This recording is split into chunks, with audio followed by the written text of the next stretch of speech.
Shalom Bapak Ibu Saudara-saudari kasih dalam Tuhan. Tiba saatnya kita akan datang kepada Tuhan. Kita mau menyembah Dia. Kita mau datang dengan penuh ucapan syukur kita. Kita mau iringi dengan satu pujian, nyanyi dan bersoraklah, Yesusku penyelamatku.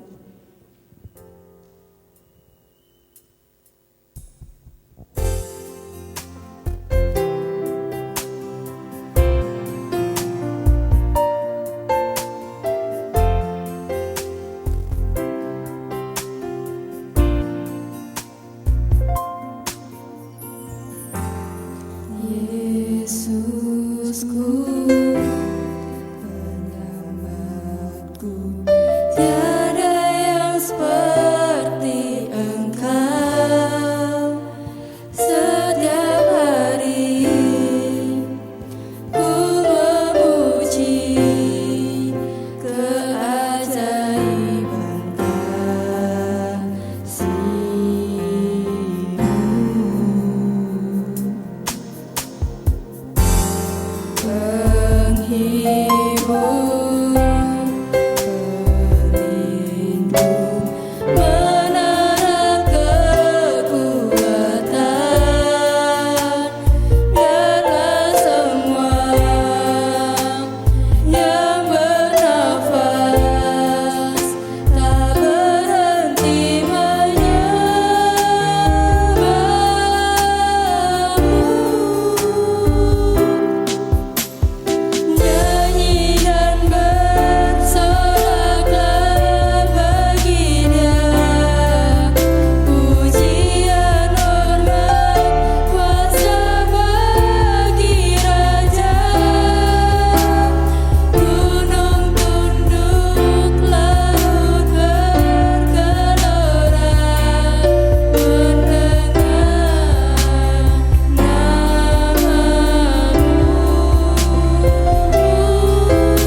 Yesus. Terima kasih Roh Kudus atas segala kasih-Mu ya Tuhan, sehingga kami bisa kembali datang beribadah kepada Engkau Tuhan. Walaupun kami harus beribadah di rumah kami masing-masing, tetapi kami percaya kepada Engkau Tuhan bahwa Roh-Mu hadir di tengah-tengah kami untuk kami bisa melaksanakan ibadah bersama-sama dengan keluarga kami. Kami serahkan Yesus, kami serahkan Roh Kudus. Ibadah kami ini dari awal pertengahan hingga akhirnya hanya di dalam nama Tuhan Yesus kami bisa berdoa. Haleluya. Amin.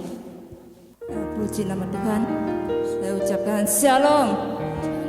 Bagaimana kabarnya Bapak, Ibu, Saudara-saudari kasih dalam Tuhan? Puji nama Tuhan. Tiba saatnya kita mau sambut lagi dengan satu pujian, Ku Diberi Kuasa.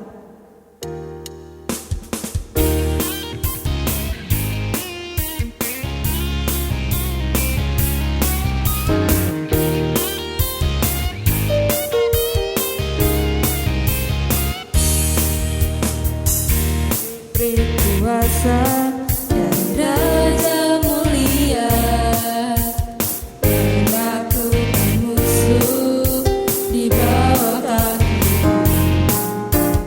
Ku pakai kuasa dan Raja mulia. Bila Allah ada bersamaku, siapa jadi lawanku? Ku diberi kuasa.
Sudah capek untuk memuji Tuhan?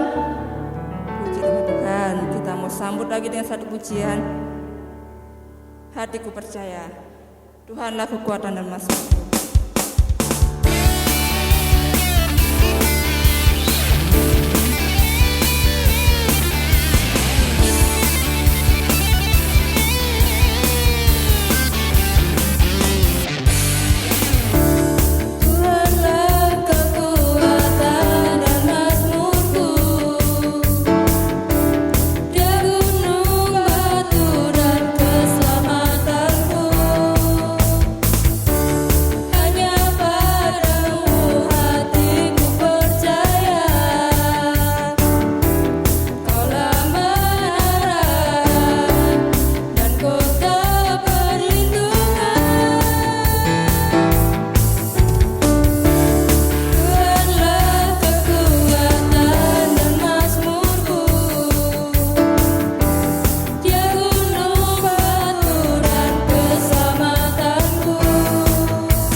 Tiba saatnya kita akan memberikan persembahan, namun sebelumnya kita akan berdoa terlebih dahulu dengan kasih Angel yang berdoa.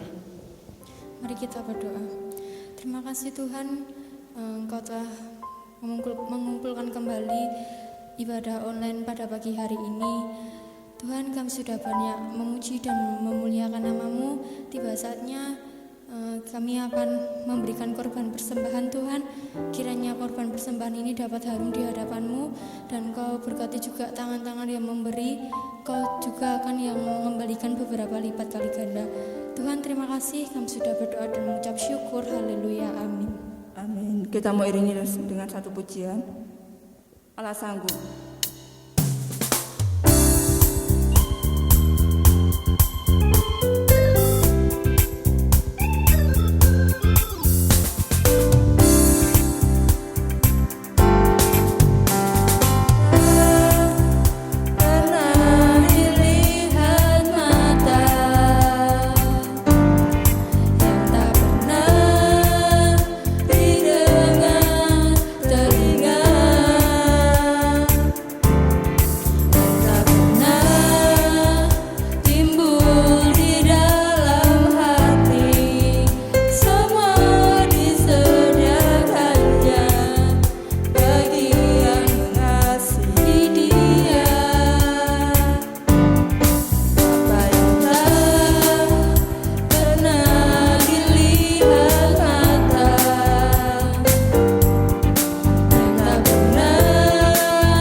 kita telah selesai untuk memuji dan menyembah Tuhan, tiba saatnya kita akan mendengarkan kebenaran dari firman Tuhan.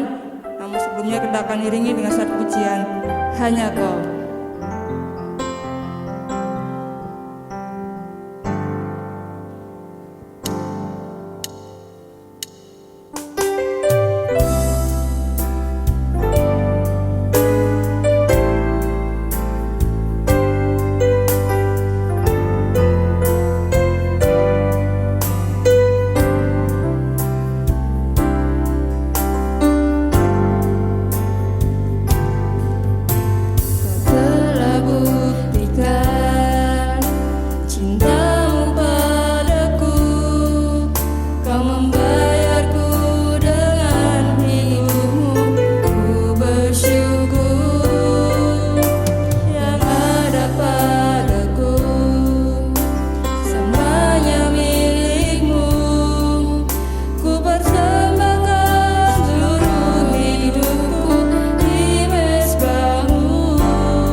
saudara sekalian, kita akan mulai ibadah kita pagi ini. Biarlah Tuhan memberkati kita semua. Oh haleluya, ralamaya sikia ralama mama mama. Inna ralamaya sikia ralama mama mama mama. Oh haleluya Yesus, terima kasih Tuhan. Haleluya Yesus.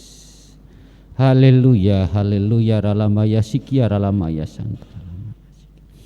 Bapa kami yang bertahta di dalam kerajaan surga, kami akan mendengarkan sabda firman-Mu. Bukalah hati kami ya Tuhan, sehingga sabda firman-Mu boleh memberkati kami semua. Kepada setiap anak-Mu yang ibadah pada saat ini, baik jemaat di Nelanggu maupun anak-anak Tuhan di mana saja berada, kiranya boleh mendapatkan berkat. Berkatilah setiap anak-Mu dan berkatilah hamba-Mu. Di dalam nama Tuhan Yesus Kristus kami akan mendengarkan firman-Mu. Haleluya, haleluya, amin. Ya.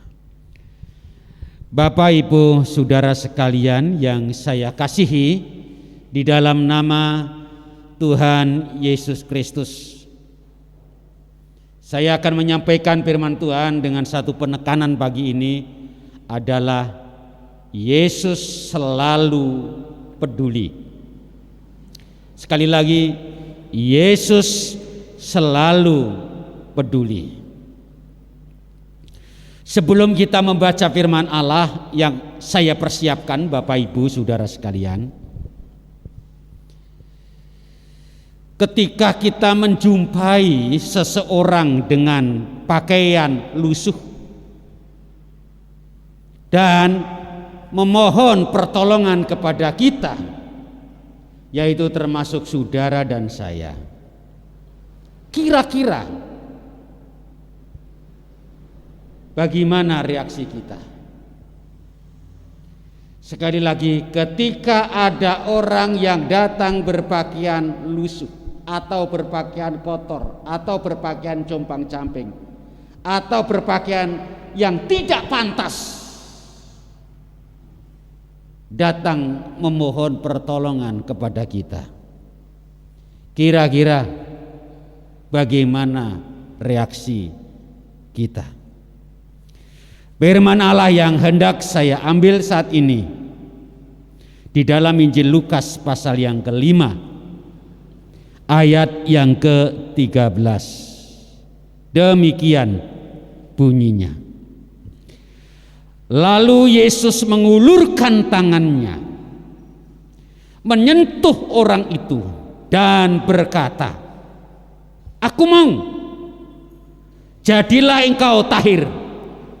Seketika itu juga lenyaplah penyakit kustanya. Tadi saya katakan ke depan Bapak Ibu saudara sekalian, apa reaksi kita di saat kita dihadapkan dengan orang yang seperti itu?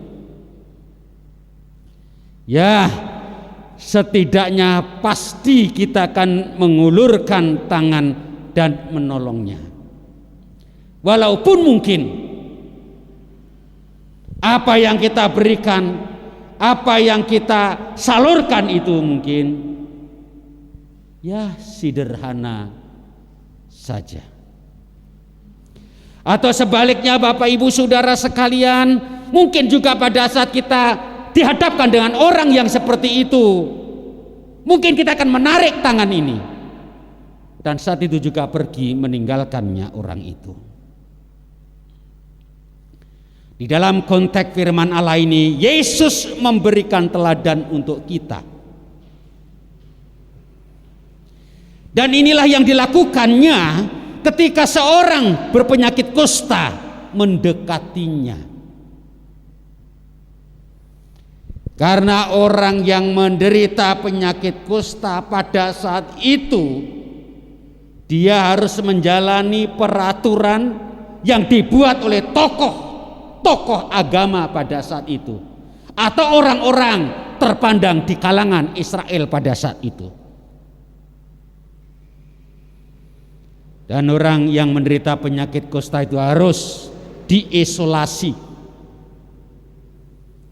harus disingkirkan ke satu tempat tersendiri.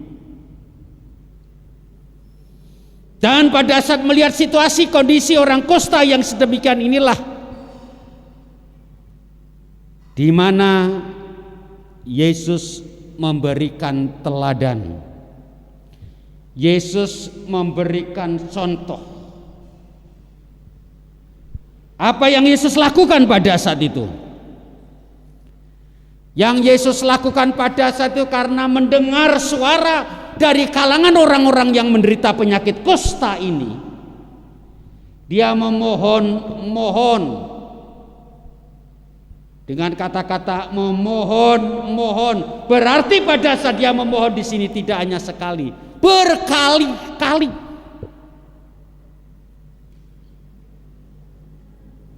Olehnya sering kita mendapatkan seseorang, bahkan anak-anak Tuhan,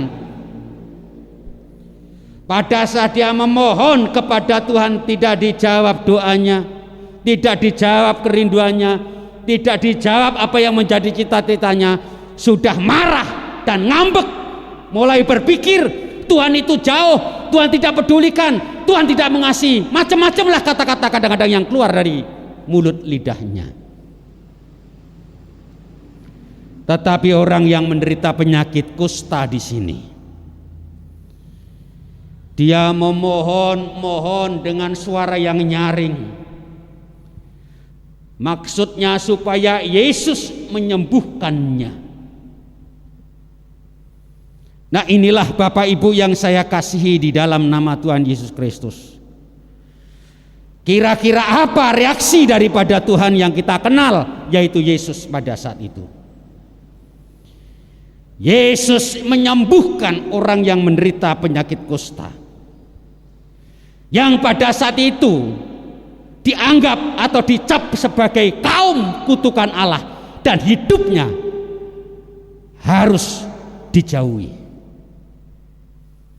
Ini satu hal yang sangat-sangat menyedihkan bagi orang kusta.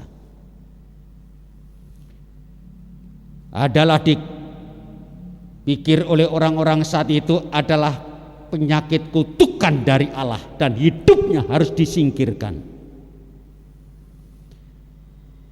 Betapa hancur hatinya orang kusta saat itu. Dia betul-betul dia merasa dirinya sebagai orang yang tidak berguna. Dia merasakan sebagai hidupnya sebagai sampah masyarakat. Dan dia mungkin pada saat itu juga berpikir sudah tidak ada orang lagi yang peduli, apalagi memperhatikan.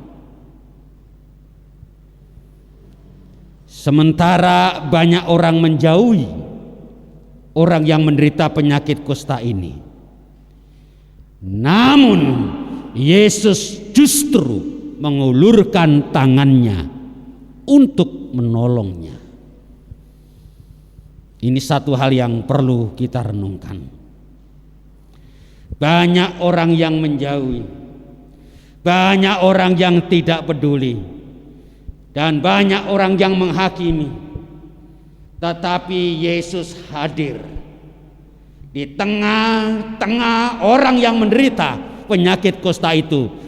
Dan disinilah Yesus mengulurkan tangannya, menolong dan menyembuhkannya orang-orang yang menderita penyakit kusta ini. Nah, tindakan Yesus inilah harusnya ada di dalam kehidupan orang-orang percaya, termasuk saudara, termasuk saya. Karena kita tidak lepas hidup di tengah-tengah masyarakat. Mungkin pada saat ini kita hidup tidak ada orang yang menderita penyakit kusta, tetapi ada penyakit-penyakit yang lain yang perlu uluran tangan kasih kita sebagai orang-orang percaya, sebagai anak-anak Tuhan. Nah, inilah yang dikehendaki oleh Yesus sebagai Tuhan memberikan pengajaran kepada kita. Ingatlah bahwa segala berkat yang kita miliki, yang kita dapatkan setiap hari, setiap bulan ini adalah pemberian Tuhan. Saya pernah mendengar kata-kata keluar dari mulut lidah seorang hamba Tuhan. Kita bekerja keras mengumpulkan uang sehingga uang kita banyak, deposito kita banyak. Akhirnya uang tersebut tidak dinikmati dengan baik, hanya dihabiskan di rumah sakit. Entek di rumah sakit untuk biaya-biaya pada saat dia menderita sakit. Olehnya, marilah dengan berkat-berkat yang kita miliki, berkat-berkat yang kita dapat sewaktu hidup ini, ada kesempatan untuk kita menjadi pelaku, untuk kita menjadi penyalur, untuk kita menjadi donatur rohani, untuk menolong kepada siapapun yang membutuhkannya. Ini penting. Kitab Yakobus mengingatkan kita tentang hubungan antara iman dan kepedulian kepada sesama. Kepedulian kepada sesama adalah bukti iman. Jadi kepedulian kepada sesama adalah bukti iman. Olehnya mari kita akan memiliki sikap untuk peduli. Dan untuk tidak menghakimi sesama, untuk tidak merasa hebat dari antara yang lain, tetapi biarlah kita menjadi berkat, biarlah kita menjadi alat Tuhan untuk bisa memberkati orang-orang seperti Yesus lakukan, memberkati orang-orang yang menderita penyakit kusta. Di mana saudara sekalian, sebenarnya ajaran Yesus selalu peduli, dan Yesus terlebih dahulu memberikan contoh dan teladan kepada kita.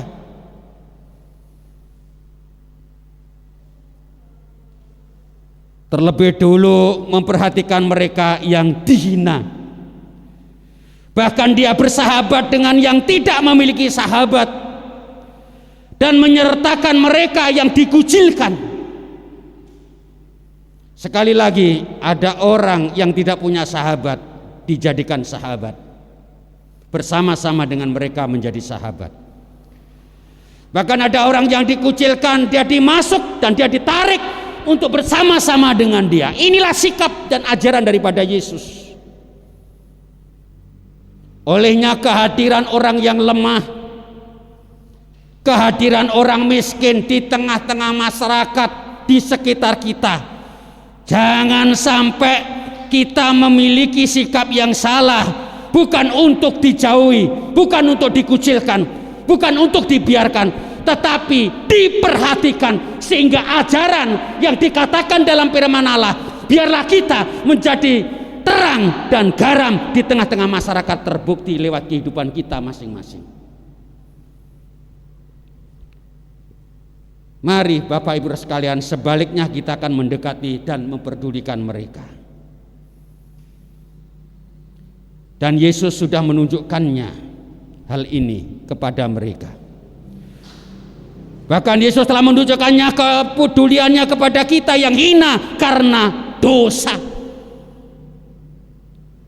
Olehnya kita bersyukur karena Yesus, hidup kita yang karena dosa telah dimerdekakan menjadi hamba kebenaran, bukan menjadi hamba dosa.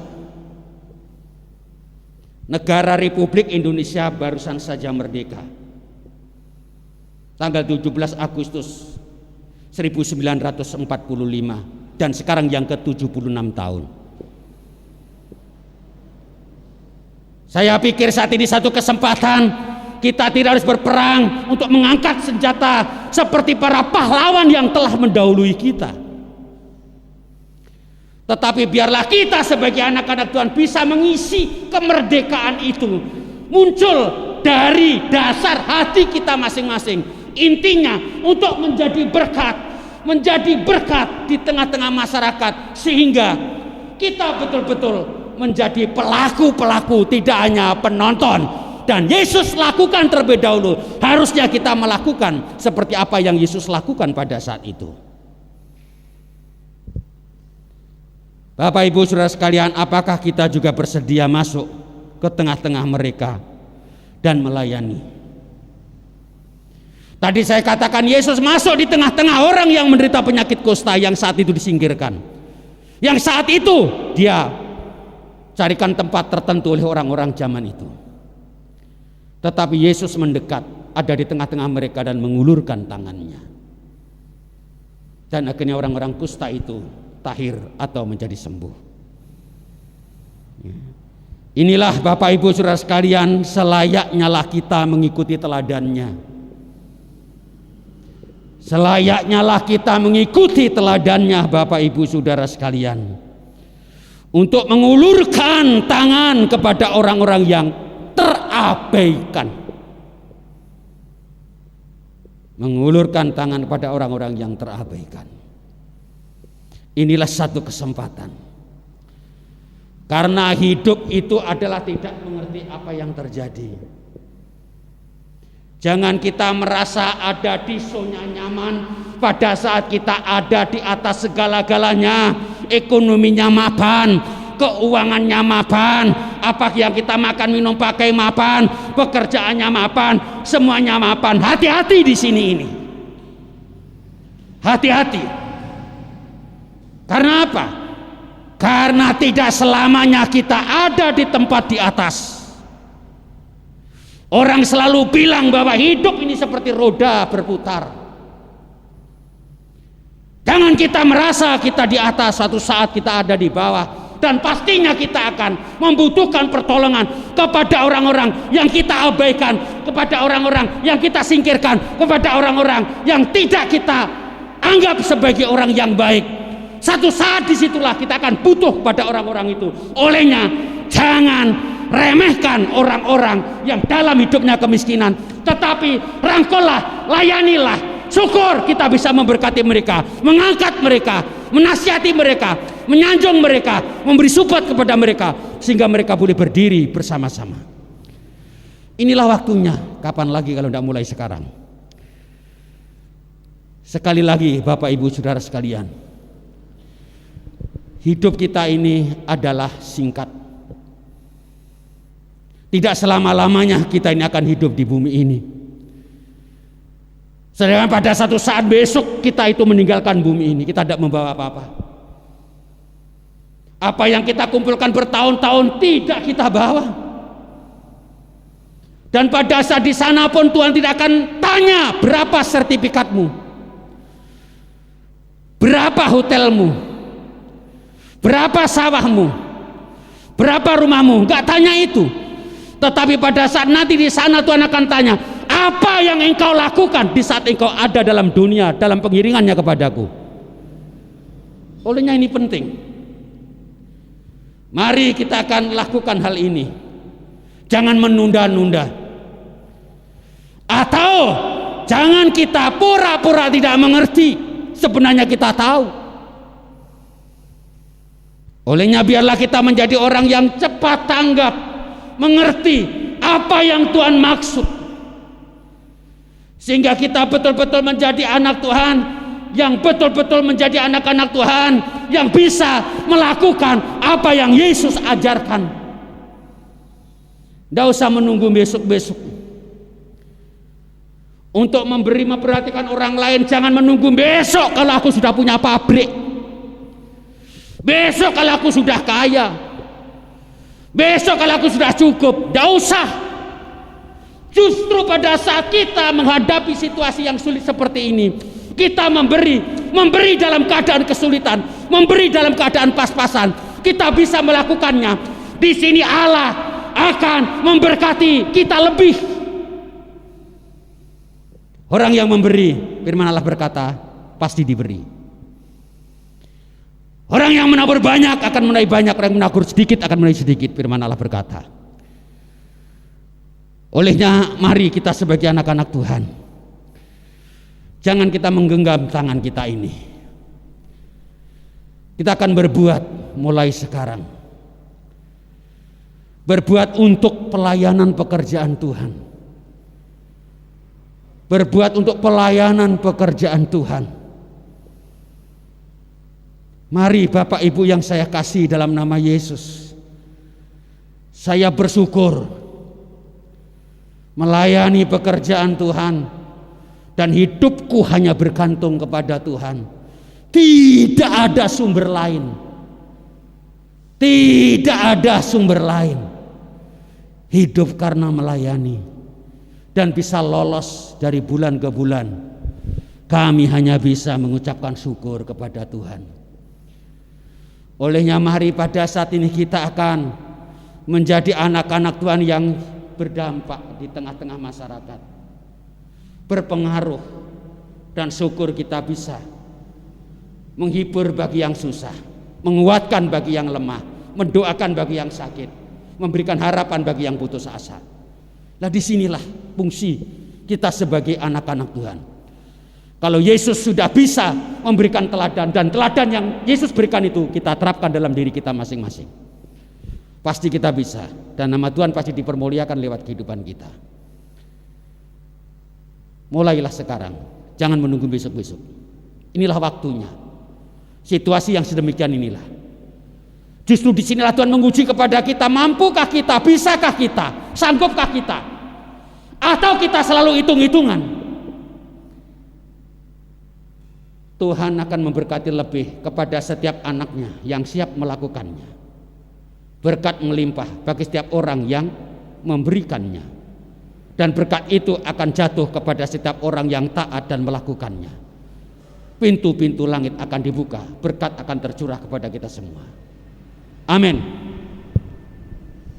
Bapa kami yang ada dalam kerajaan surga, kami mengucapkan syukur dan berterima kasih pada saat ini ya Tuhan.